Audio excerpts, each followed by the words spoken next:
Nape-pressure na nga kami sa mga binan ko guys at pinalayas na nga kami para nga daw gumawa ng pangalawang apo nila. At sa video nga na ito ay papakita ko sa inyo mga kaganapan sa araw na ito.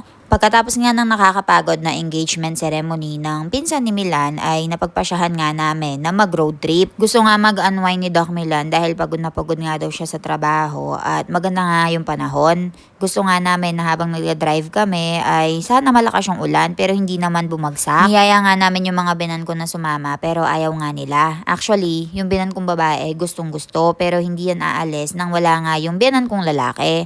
Kaya naman ay next time na nga lang daw sila sasama. Sabi ko ay sasama nga si Baby Ivan pero si Ivan naman ay busy sa pakikipaglaro sa pinsan niya. Kaya naman ay iniwanan na lang namin. Isa nga ito sa mga bagay na gustong gusto ko kay Milan dahil kahit matagal na nga kaming nagsasama ay hindi niya nga nakakalimutan na i-date pa rin ako. Lalo na kapag meron naman siya mahabang bakasyon ay bigla-bigla nga yang magyayaya sa akin at naka-empake na agad kami pagkatapos ay road trip na. Hindi nga siya yung tipo ng magpaplano tapos ay hintayin nga yung plano. Pag meron nga siyang time ay gogora siya. Kaya naman kahit nasa village ako ng India guys ay hindi ako masyadong naiinip dahil marami nga akong trabaho. Pagkatapos ay after ng ilang araw ay magyayaya nga si Milan. Minsan ay kakain kami sa labas, magda-date kami, magro-road trip. Ay iba-iba nga dahil alam niya na wala nga ako masyadong kaibigan dito sa India and hindi nga ako masyadong nakakalabas. Kaya naman siya na nga yung nagiging best friend ko, nagiging boyfriend ko, asawa ko pa.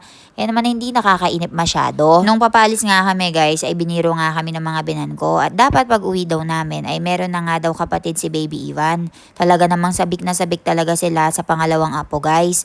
Dahil maraming kumukuha kay Baby Ivan dito, maraming nakikipaglaro sa kanya, hindi daw nila masyadong nasusulit.